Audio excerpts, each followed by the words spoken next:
Welcome to Hoist the Colors. It's rivalry week. Garden State Hardwood Classic on Saturday. But before that, Big East Big 12 battle at Baylor.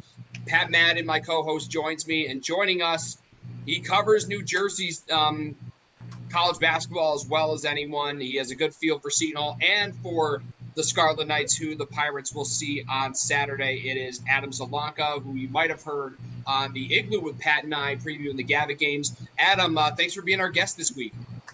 Yeah, thanks again for having me. It was fun last time. I'm sure today's going to be great. Now, let's dive into Northeastern. Pat, I believe you were in the building for that game Wednesday, or at least I was not there. I don't know why I thought you were, but anyways, I mean, we were both. Yeah, no, that was it was an interesting game. I thought the offense performed well. I mean, Kadari Richmond got anything he wanted in that game. Alamir Dawes found his shooting stroke. I remember somebody had commented during the game about why does Dawes only seem to hit threes when he's in his own building? And my thought is, guess what? You could say that about all sorts of three-point shooters, that when they're in an environment that they're comfortable with, they're going to shoot better. So, and I'll take Dawes putting up 25 in all 10 Big East games and the game on Saturday night. So, why are we like, why is Dawes only show up for home games? Well, that's the way a lot of shooters are. They shoot better in a comfortable environment. The defense could have been a little bit better.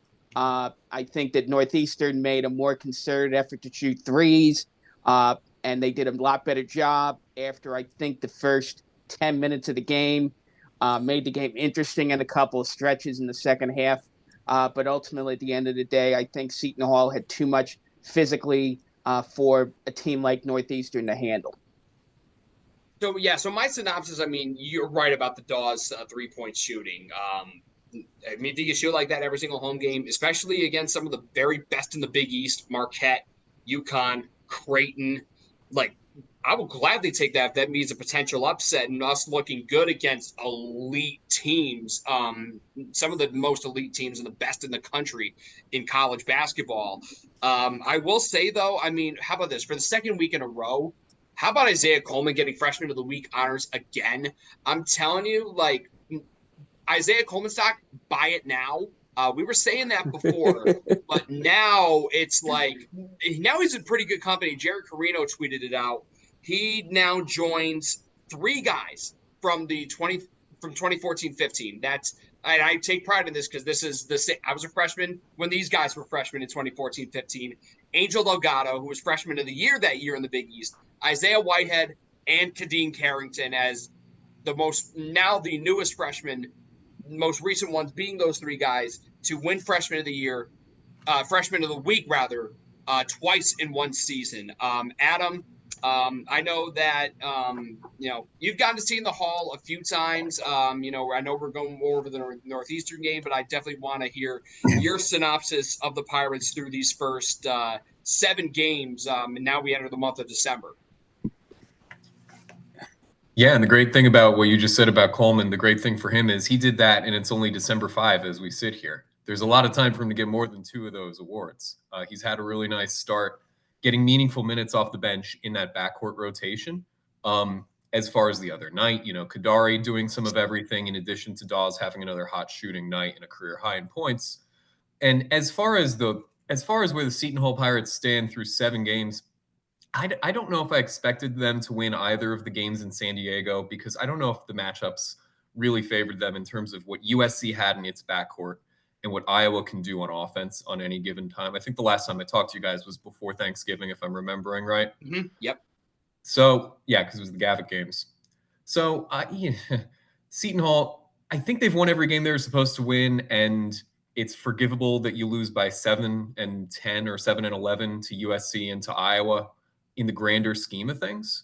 I think I'm going to talk about Jaden Bediako a little later when we talk about the Rutgers-Seton Hall matchup. I think he's been an important piece down low where they really did not have a true 5 all of last season. They've got that now. It's not as much of a rotation between him, Elijah Hutchins-Everett, and Arda from Turkey. that we maybe thought it would have been if we talked to each other in October. It's been a lot more just of Jaden, but I think that's just because he's the most experienced and he's really taken that starting job. That means something because it can't just be 5 guards out there. As much as Shaheen Holloway loves playing his guards, it can't just be 5 guards all the time. And Bediako gives them something inside that is going to hopefully help them, should definitely help them in Big East competition when that comes up in a few weeks here.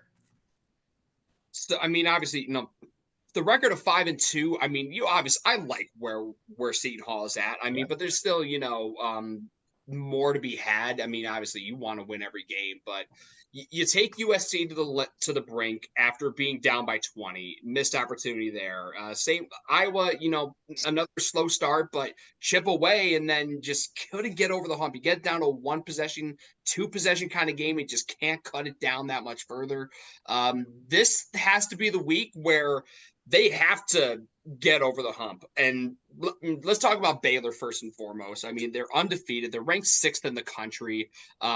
Just when you think like Baylor was declining after, winning the title in 2021, getting knocked out in the second round the following year, and then last year, another second round exit, and this time being a 3 seed compared to a 1 the last 2 years.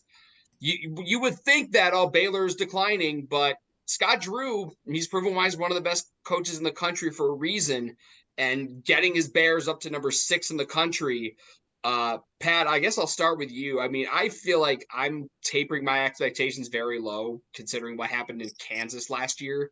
I don't know if it can get that bad, but I mean, I obviously as a Seton Hall alum and, someone who has a rooting interest for them, I hope and I want to see them win, but it's going to be hard for me to actually believe that they will down in Waco against a very good Baylor team and a team that's been so good the last 5 years. Yeah, I mean, one of the things I think we briefly touched upon but didn't go into a lot of detail when we did our battle preview on the Igloo was sort of the change in philosophy that Scott Drew has had at Baylor. His championship teams from the early 2020s were defensive focused. They tried to just wear you down physically. They tried to dominate you. He had athletic guards, but they were not great scoring guards as much as they were better at defending the perimeter and holding you down. This year, he's got some serious weapons on the perimeter. Jacoby Walter is probably the name most people are going to be talking about because Walter's projected to be a lottery pick come next June, and he's every bit as good as these projections are. Then he can bring Ray J. Dennis in. He's got Langston Love, Jay Nunn. All of those guys, they have 5 guys averaging more than 10 points a game. So when you put that type of firepower on a roster, you know that Baylor's going to score. The question is, can you cause them to have an off night where others have maybe failed before? And one thing Seton Hall does have is they have size in the backcourt. Kadari Richmond is 6'6". Dylan Adewusu is 6'4", 6'5". Isaiah Coleman is 6'5". Dre Davis is 6'6". So as opposed to playing smaller guards, which allows Baylor to shoot basically at will over opposing backcourts, tonight, if Seton Hall can, get the guards in the faces of some of these shooters for Baylor, their shooting percentages may not be quite as good. So maybe they don't put up a 95 piece like they did against a pretty good Florida team, or an 88 score than they did opening night against Auburn. So the key here is make sure they don't shoot quite as well as they have early in the season. And Seton Hall's offense is better, as we could tell at that games against Northeastern, Iowa, Albany. Seton Hall can score in the upper 70s, low 80s if they have to. Particularly if Richmond, it'd be interesting to see what Baylor does to offset Kadari Richmond. One name that's particularly interesting is Ives Misi, 7-foot shot blocker. And Tim and I talked about it at the end of the San Diego trip about how Seton Hall's got to make sure that they don't get their shots blocked as often. And if you just keep going after a guy like Misi's going to swat a lot of balls away. I mean, watching the highlights of some of the games against lesser opponents, where they don't know Misi all that well. They just go right at him, and Misi just, puts the ball right back in their faces. So that's something that Seton Hall's got to make sure that they've worked on in practice in the last week, that when they go inside, they get something out of it. Yeah, doing a lot of you know what I'm talking about, Pat. The pump fakes, yes, sir. Pump fakes. I mean, I will say until I'm blue in the face. I'm just hoping that the bye week will actually listen, you don't got to talk to me. I'm just a podcaster and an alum who thinks he knows enough about hoops I think I know ball, but listen, there's a reason why they have the coaches and the personnel that they do. I mean, they're D1 players and coaches. Who am I to talk, to be honest? But Adam, for you, obviously Baylor's Baylor, and you got to go on the road and play them in Waco. But I don't think Baylor fans, let's be real, and I talked about this on the Igloo before, Oklahoma State fans, they don't give a shit if they're playing Xavier a couple of years ago. They don't care about Creighton. You're not a football school. We don't care. Maybe Baylor fans don't care that they're playing Seton Hall all that much. So if they're not as into it, maybe that could open the door a little bit for the Hall in this case. I like where you're thinking. I like that line of thought. We're going to find a way to say, okay, well, maybe the Baylor fans are going to sleep in on that night and stay home on that night, because Seton Hall it's no reason to get out of bed when you're Baylor, when you're playing in the Big 12. And it's not the same as Kansas last year when you have so Seton Hall had to go to Allen Fieldhouse and now to Baylor, back-to-back years, two teams that won championships within the last 3 seasons. I mean, what luck of the draw that is. First of all, can we just appreciate that for half a second? I mean, and Shaw made it very clear. It's how the hell does that happen? No clue. I have no clue. To your points earlier, Pat, too. Baylor is not just a really good shooting team. They're number 1 in 3-point percentage as of this morning. They have most of the guys you named besides Walter are shooting more than 42% from 3-point range. That you can't let that happen early in the game. And just like the 2 games in San Diego, in both cases where Seton Hall fell far behind and scraped and clawed back in the second half. To be honest, the environment's going to be different in Baylor because it's a true road game and it's not an inaugural multi-team event in Thanksgiving week, the way that they were in San Diego, where it wasn't packed with USC fans, even though the USC is right there. It's not like it was necessarily packed on Thanksgiving Day. So what I'm saying is, if Seton Hall falls behind by 15 in the first half at Baylor, part of me is forget about it. You're not coming back the same way you did against USC and against Iowa. They need to make shots early and maybe take the crowd, down a notch a little bit, to your point a second ago, Tim, especially because Baylor can shoot with the best of them on 3-point. Misi's another very good point. And you go down the list below just the top 5 scorers, they're pretty deep. They have 9 guys who play at least 7 minutes a game. Tchamwa Tchatchoua isn't an offensive threat anymore, but he was an all Big 12 defensive guy very recently. He's a good defender. Miro Little is a name I recognize from just the recruiting pages in recent years. I think he's Finnish. I think he's from Finland. These are guys that they can roll different, all types of guys. Guards, your 7-foot shot blocker. They're going to have an answer for pretty much everything in the game. So the one thing Seton Hall can't do is fall behind by 10 minutes in the game. I get, I'm with you. And I think the big thing is with Baylor, the point I made about, it's not a football school, so they're not really going to care unless, for example, 2021 was when Villanova came to town. And Villanova that was the final year of Jay Wright. I think the inaugural battle, the crowd wasn't super into it against Butler, and that was the final year of the, Kamar Baldwin, and they weren't super into it. And granted, Butler was really good that year, but Baylor barely got by them, and Baylor was trending towards a 1 seed that year before COVID wiped everything out. So I think my theory, I have enough rooted evidence to think that the Baylor fans at the Farrell Center aren't really going to be as into it like they would be 2 years ago against Villanova. So that might open the door a little bit. If the door's shut, right? It barely opens it. It's kind of it's ajar. Let's put it that way. Obviously, the expectation is that Seton Hall's not going to win, but I think we each have theories on what we think the point margin is going to be. So where do you guys currently stand on that? Do you want to go with what do they put? I think I had it at 10 on the blog, so I'm going to keep it at that. Whether it's 10 because we're close with Baylor all the way to the end, or it's 10 because we backdoor them and they put backups in, but again, that sort of gets to the point of, if it's 10 because we backdoor them, that means we're down 20 and no one's watching this game in the second half.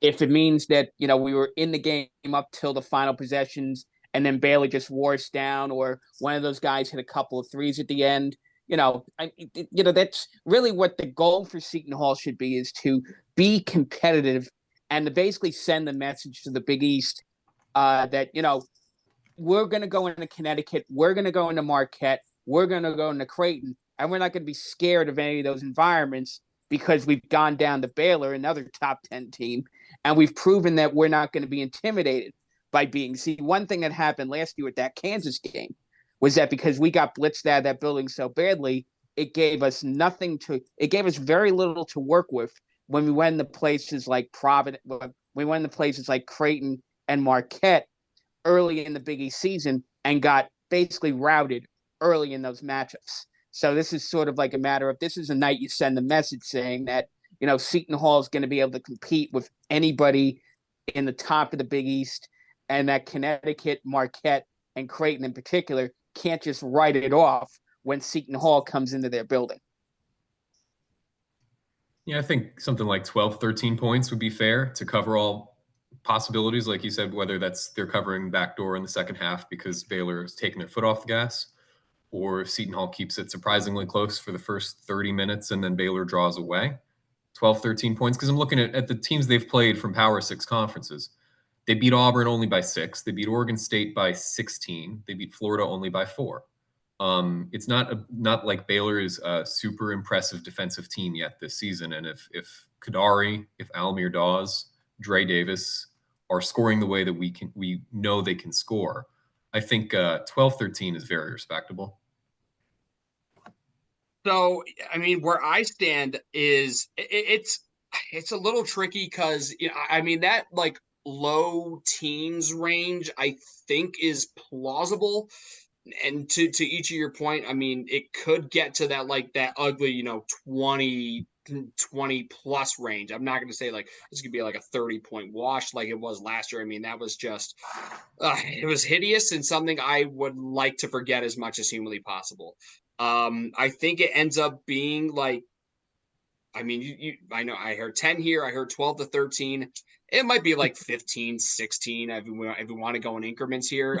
But I think on the best end, I think we keep it within a touchdown, and make a football reference here. I mean, I think the best scenario is, we can get it to like, a 2-possession game, but ultimately like 14-16, I would say. I think that's probably where I currently stand right now. But again, now that I think about it, I mean, yeah, you got to, and there's a bunch of keys to the game: limiting the 3-point shooting, defending well, Kadari handling their smaller guards better, and also defending against them better. And you got to have Almir Dawes. Like, I'm not expecting him to have the kind of 3-point shooting numbers like he's had at the Rock. Like, just make a couple, but also don't turn into a chucker and just start forcing shots up, because like I get it. Shooters shoot. I 1000% get that, because I was the exact same way before I got washed up. So I'm gonna, you gotta, like, don't get too crazy. Play within yourself. Don't get too crazy, because when you do that, you're only going to make matters worse. You got to play in control within yourself to be able to be competitive in that kind of environment. So, like, that's my expectation. That's my little pep talk for that. What you don't need a pep talk for is a in-state rivalry game. That's what we're here for, and what we're really here to talk about. Garden State Hardwood Classic. I believe it's the 9th or 10th edition officially of the rivalry series. Yeah, it's the 9th for sure. 5th time it's now going to be at the Rock this time around. Seton Hall, winners of the last 2, including a hideous Rock fight last year at Jersey Mike's Arena. Adam, I know you've seen Rutgers more up close and personal this year. Where do you stand on the Scarlet Knights and how they match up with the Hall? Yeah, it's a great question, and I covered it this morning in my newsletter, Garden State, spelled Guarden, on Substack, where I write about New Jersey college basketball all around the state, from Rutgers and Seton Hall to Princeton, and the smaller, low majors and mid majors. So just plugging myself really quick there. This was I'll tell you what, this was a paid subscribers only story. So I'm going to give you and your listeners a scoop and a little inside peek of some of the stuff I wrote about this morning when kind of breaking down this matchup. You remember when I was on the podcast a couple of weeks ago, and I convinced you, and mistakenly so, that Georgetown could beat Rutgers at the rack, and it didn't work out that way. Rutgers has shown some improvement incrementally through the weeks since then, and then they just laid out a stinker against Illinois on Saturday night. And this is not turning out to be a good rebounding team, Rutgers. But what they can do and do extremely well is interior defense. Cliff Amore remains an extremely good rim protector and shot blocker, among the best in the country in those categories. And the team overall, not only do they rank, I believe, 4th in the country in 2-point percentage allowed, so among the best teams at limiting 2-point shots, but 7th in block percentage as a team and 3rd in non-steal turnover percentage, because they are grinding teams to a halt. They are grinding them and forcing them into shot clock violations or 10-second violations or bad pass turnovers that just fly out of bounds over to the sideline. All of those, and you know this, but for anybody who doesn't know, that's what a non-steal turnover is just everything else that can be categorized as a turnover. Rutgers does all of this extremely well, and that's what would worry me looking at it from the Seton Hall perspective, because we know Seton Hall's game is not to chuck up a bunch of threes, even when they are at home, like they will be on Saturday. And maybe Dawes has a good shooting night. He might have to have a good shooting night, because Seton Hall's game is very much predicated on dribbling, driving, penetrating, and getting inside and getting good looks inside near the basket. Most of their points come from 2-point shots, not 3-point shots. They don't get to the foul line nearly enough. So it's really, it looks like Rutgers can extinguish one of the things that Seton Hall does best. And that's where I want to leave it for now. Let Pat chime in, see what he has to say about that. Oh, no, you're absolutely, your points are well made, Adam. The idea, and this goes back to the conversation that Tim and I had after the San Diego trip, which was that if you're going to be an inside scoring team, you've got to know how to shoot the ball inside and not leave with empty trips. Now, some of that's going to depend, I hate to say it, on the officials. Will the officials call a tight whistle on Saturday night? And a tight whistle helps Seton Hall, particularly if you can get Omenuri in foul trouble, because what Rutgers doesn't have a lot to back up Omenuri at this point. You've got Andre Woodford at 6'9". I think he's their second tallest player. So everything basically revolves around what Omenuri does or doesn't do in terms of what's on the inside and figuring out ways around him. The other thing, of course, is will Rutgers find consistent scoring?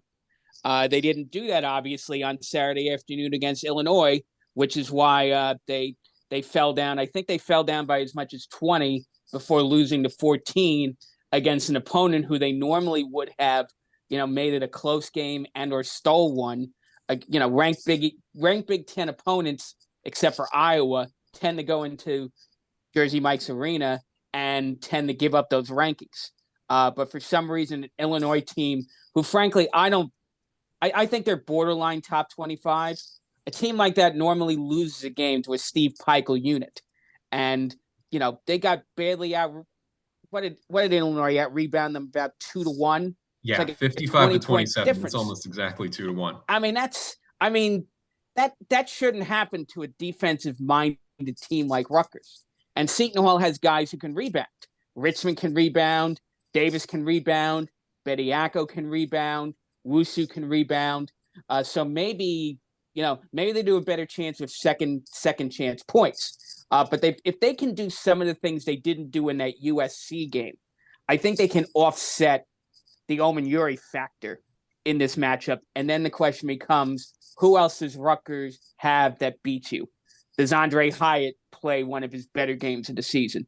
Does Noah Fernandez find the range from 3? Does Derek Simpson manage to score some points? I mean, that's sort of the second question that Rutgers fans have to have after that Illinois game, is that I don't think anybody on Rutgers scored 10 points in that Illinois game, which Correct. speaks to the fact that they don't have a lot of firepower. And, you know, it's funny that we mocked Seton Hall's 45-43 win down at the Jersey Mike's Arena last December.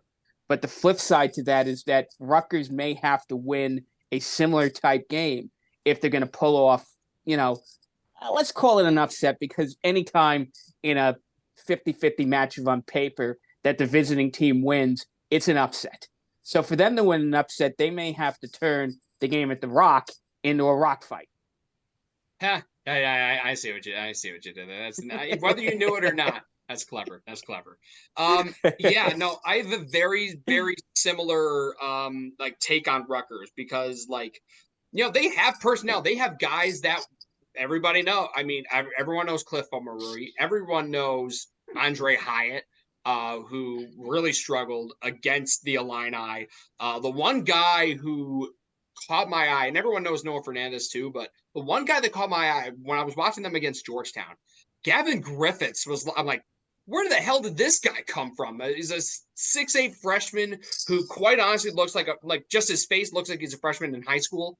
And I mean, I'm not trying to mock him or be mean-spirited about it, but, like, he looks super young, but, like, he has a lot of raw talent, which is great, but it might not be great in a setting where you got to go play in a hostile – playing on the road is one thing, but you're playing in a hostile road environment. I know Rutgers fans, they're going to try to, you know, shift the momentum by turning the Rock into a sea of red in certain parts, and they're gonna, like St.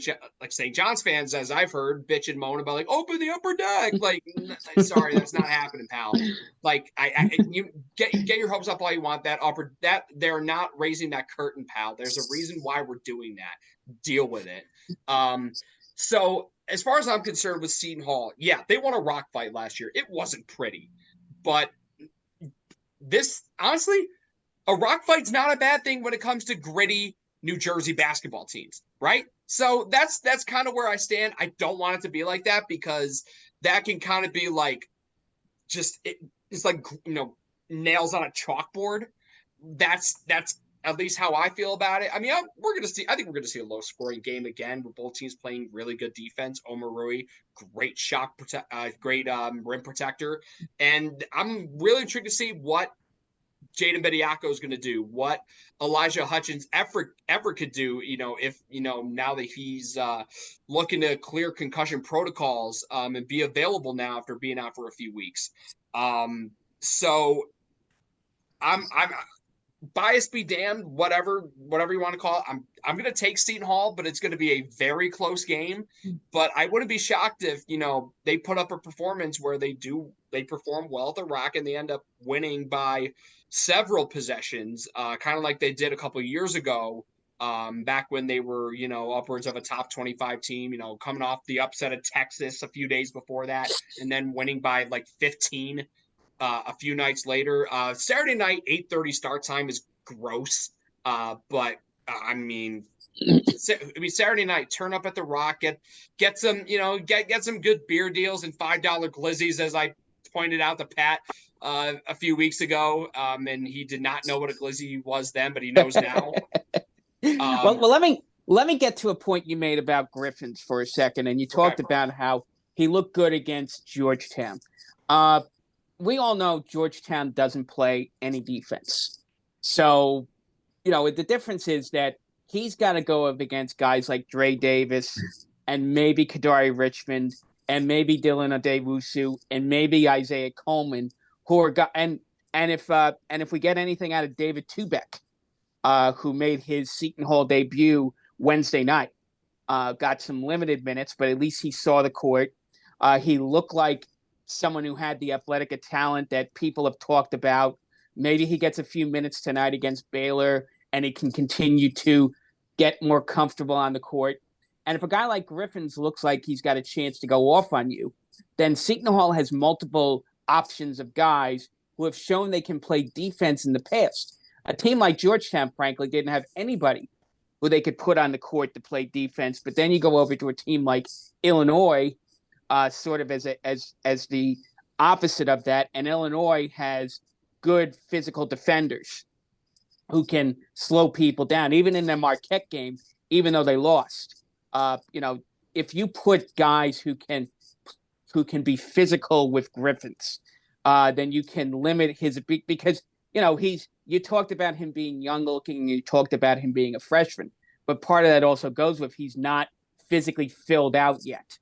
And maybe later this year or his sophomore season, he puts more weight on and he can, that will enhance his development as a scorer and a shooter. But, currently right now, Gavin Griffiths may not have the physical presence to hang in a game like this very long and have too much of an impact. So obviously in a game like this, in a way, it's very much a toss-up. And not to mention, this will be the second road game Rutgers will be playing in a row because they go to Wake tomorrow night playing down in Winston-Salem. So they go from Tobacco Road back to New Jersey to play in Newark.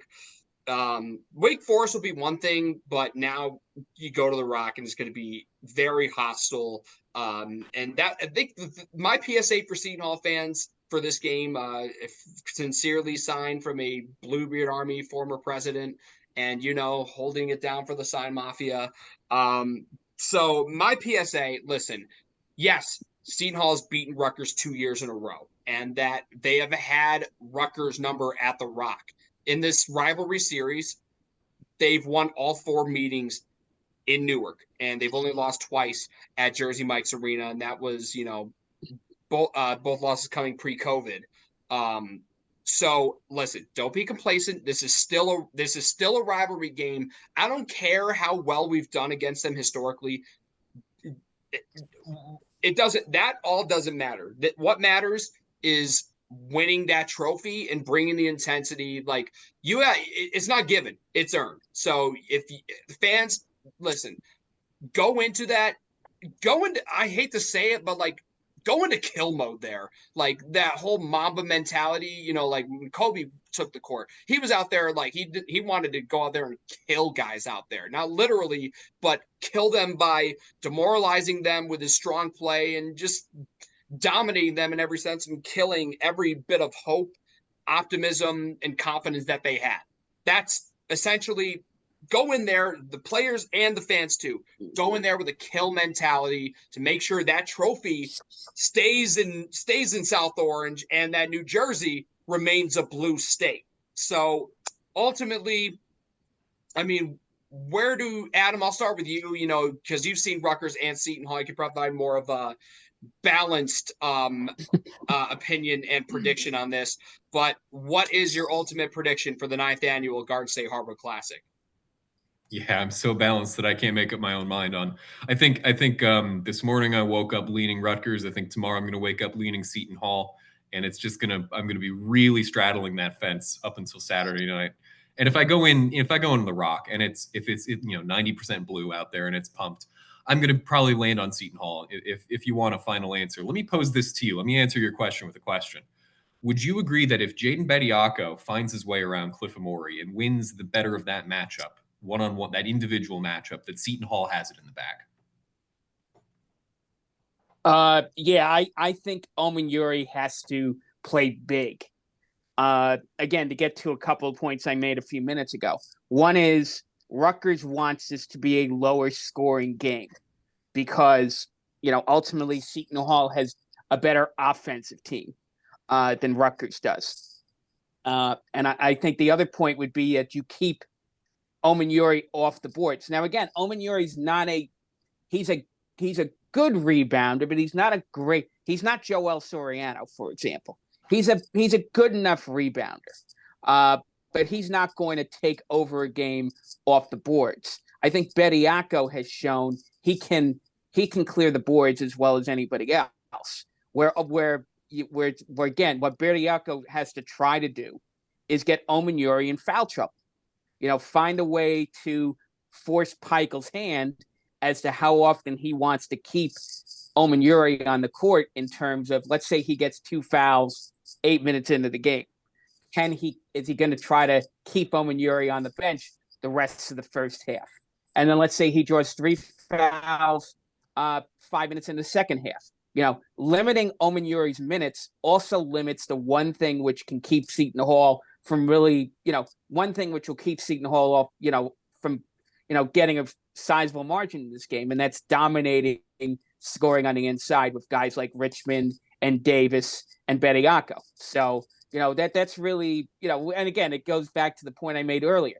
Will we get a tight whistle in this game where the refs, and Tim doesn't like the tight whistle. Tim hates games when the referees try to take it over. But on the other hand, if the goal is to get important players in foul trouble like Omenuri, then yes, you want the referees to, sort of, call, let's say, ticky-tack fouls on him so that you can force him to go to the bench. Right. And to your point, your other point earlier, behind Omori, there's not a lot of depth at the 4 and the 5 on Rutgers. Antoine Woolfolk is their second biggest guy. Antoine Woolfolk had a nice start to the season from an offensive perspective, but this would be his first time playing significant minutes in a road game this season, in a hostile environment, in a rivalry game.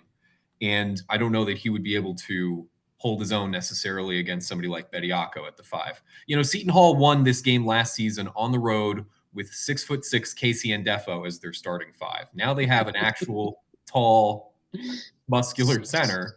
No offense to KC, but that was his story for his whole college career, was that he was playing bigger than he stood. Right? He's undersized, but he could play real big, and he beat you on the glass anyway. That's not the case anymore. Bediako he could maybe get Cliff into foul trouble. I could see that being one outcome on Saturday. And Bediako is just shooting so incredibly efficiently. I kind of honed in on him at the end of my newsletter this morning, because I don't know that he's getting necessarily enough credit for being 66% shooter to start the season.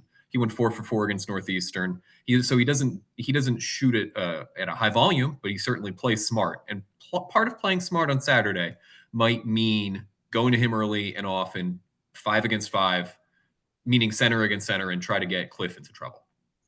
So, yeah, and you bring up a good point. Like, he plays smart. I mean, if you've seen the video on him and how his insane knowledge of Roman mythology, he's smart off the court. He's smart on the court. Like, he knows he plays a good controlled style. I wasn't sure what to get out of Bediako going into the season, but he's been a revelation, considering, and Adam made a great point. Seton Hall didn't have a true center on the team. Like, it was either KC or it was Tyrese Samuel playing the 5, which is clearly not Tyrese's natural position. So I think this matchup does, in a way, so I'm trying to find the right wording here. Cliff against Bediako is going to be a huge thing, and talk about that tight whistle. Like, they got to make plays where they force the ref's hand, because I don't think refs, they may go into it, and trust me, I do too, where you want to call things tight so you don't let all hell break loose, and you get a lot of chippiness, which in a rivalry game, very susceptible to that could very well happen, especially in a game where you have not just state bragging rights on the side, you actually got a goddamn trophy on the line. Okay. So part of me is like, yeah, you want to force the refs to make calls. And part of that, you got to be aggressive, attacking the basket. And also, and with Kadari, for example, Kadari's at his best when he attacks, goes to the rim, and then he also draws contact to go to the free throw line. And the Seton Hall team is actually, compared to previous years, this is a really good free throw shooting team so far. That's true. So we're finally bucking the trend on that. So if you want to do that, and we've been good, the only way you can get to the line and get those, they're called free throws for a reason. And they've been making them really free because they're getting them, they're earning their trips to the line, and they're converting. And those points, after a while, they add up. And in turn, talk about foul trouble, it'll add up there too. So if Seton Hall can get to the line, challenge Omori, get him into foul trouble to limit their front court depth. and obviously defend the perimeter well, stifling Fernandez and the rest of their backcourt in an area where they have a lot more backcourt depth. That will play into Seton Hall's favor, and I think Adam, I know you said it's a toss-up for you. You may lean Rutgers today and then Seton Hall tomorrow, but I mean, Pat, you and I, we know where we're leaning. We're hooks up for this one, and I think Seton Hall is going to win this one. But I wouldn't be shocked if it ends up going down to the last possession, just like it did a year ago, and hopefully we'll actually see more than 100 combined points in the game. Yeah, no, I again, the lower the score, the better it helps Rutgers. So we don't want to see another 45-43 game. I'll put it sort of, I think we can get to 70. And I don't know if Rutgers can get to 70. Even that game they won, I think they ended up with 66 in that win against Georgetown a couple of weeks ago against the other major Big East opponent that Rutgers has played. I mean, Rutgers basically just wore them down, and just the crowd got into that game down at Piscataway, which you hopefully will not see up in Newark. Again, the point is, 2,000 Rutgers fans can make a lot of noise if they can find some momentum in this game. So I had it as a 7-point game on the blog. I'm going to keep it that way.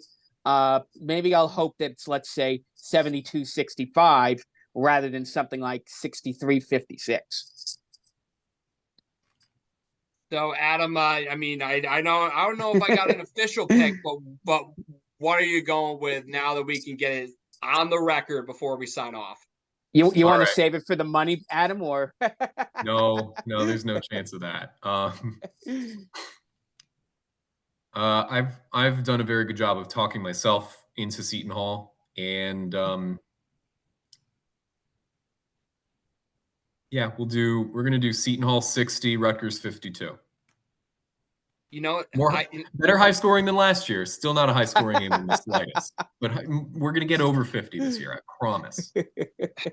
That better be a damn good promise. And I'm curious to see, and no matter what you're going to get, it's going to be a great atmosphere. I pray to God John Fanta's on the call, Seton Hall alum, and obviously I don't care who you're, Seton Hall alum or not, he's a damn good broadcaster, and a guy like him should and needs to be on this game. And I pray to God if there's anyone he could be on with, please, for the love of God, let it be Jim Spinarkle. I don't ask for much, Santa. That's all I want. Fanta and Spinarkle on the Garden State Hardwood Classic. I guess that's my. I know, Pat. I know you had on last time you had your little Christmas wish in PSA. So that's my Christmas wish. 3 things. Number 1, Santa, get John Fanta and Spinarkle on this game. And number 2, let Seton Hall beat Rutgers for the 3rd year in a row. That's all I want, Santa. That's all. I don't even need an NIL jersey. I just want those 2 things, and I'll be more than all right. Actually, no, I still want to give you guys last minute thoughts before we sign off. I want to be a good host. Adam, any last thoughts before we sign off? Oh no, I mean you're a really good host at this podcast, and this is my second experience doing a podcast with the 2 of you guys. It's a blast. Thank you for having me on. And yeah, if you don't mind, I'll just plug the newsletter one more time. Please, it's called go ahead. Thank you. It's called Garden State, GUARDN State. It's on Substack, and I cover Rutgers, Seton Hall, Princeton, men's and women's hoops. So when I wasn't at the Northeastern Seton Hall men's game the other night, I was actually at the Princeton Seton Hall women's game that went to double overtime when it did not have to, because Princeton was fumbling that game away. They still came out with the win over Seton Hall, but it was a darn good game. We talked to Tony Bizzella after the game. He's he embodies New Jersey in a dozen ways. So if you're interested in anything like that, give me a follow. It's free to subscribe. You can also pay me if you feel like it. Thanks. Maybe if you feel like it. That's great. Oh, yeah. Pat, what do you got last? I wanted to plug Adam's newsletter. I think Adam does a great job under the radar. Puts his heart and soul into it. Takes watching these games very seriously, and you get some insights from him that you don't get from others. So my last point, which has nothing to do with any basketball this week, is that Seton Hall has released a beer all of a sudden. I forgot what the name of it was off the top of my head. I think it's know Walk Timmy's, the Plank. Yeah, something. It's something about a plank. I think it's Walk the Plank. I know Tim does not imbibe, so it is not necessarily something in his wheelhouse. But I think it's something where I hope going forward that this is something that features prominently, not only at the Rock, but in the local establishments, right outside my window here, right in the heart of Newark, that we can see it be sold at Reds, be it sold in American whiskey, because I know that a lot of people like to, a lot of the pre-gaming goes on. And again, Seton Hall is a little bit overdue. Other Big East schools have Creighton's got a beer, Marquette's got a beer, Providence has a beer. So I'm glad to see that Seton Hall is keeping up with it. And that doesn't mean that you should go to the Rock and buy 12 of them to help the NIL, but at least have, one or two of them, given that the fan base, likes to get, the fan base likes to get involved in pregame activities, and a couple before a game usually doesn't hurt, particularly, when the action wears off that buzz. More often than not. So I'm excited that Seton Hall's in the beer making business. I can't wait to have my first one of the Walk the Plank beers myself. I don't know if it's going to be available readily around the arena before early next year, but it's something, keep your eye on it. I think you can go on with Setonia and find a link to the new Seton Hall beer. So good Christmas present along with the NIL jerseys for people who are so inclined. So I was wrong in it's called the Pirate Plank Walk. So I think I was overdoing it, oversimplifying it. So it's the Pirate Plank Walk. Even though I personally, and Pat, and you know this, I do not drink beer myself. But for me, if you do see some Pirate Plank Walk beers, channel your inner Stone Cold Steve Austin, get to them some bitches, crack them together, and just give me a hell yeah. Pirates over the Scarlet Knights Saturday night. So am I allowed to drink one on a future podcast when I get my hands on them? Yes. Or is that a YouTube violation? I'll have to. Look, first of all, it's our house. We make the rules, and if I'm saying you can drink beer in this house, you can drink beer in this house. You got that? All right. So I think on that note, now that's a good place to end this rivalry week edition of Hoist the Colors. So for Adam Zielonka, again, make sure to check out his great website. A lot of great content covering in the great Garden State. And in this case, Guard as in Guarden. And then also for my co-host, Pat Madden, I'm Tim Best. Thanks for tuning in once again to Hoist the Colors. Go Hall. Keep New Jersey a blue state. Beat Rutgers. And until next time, onwards to Tonia.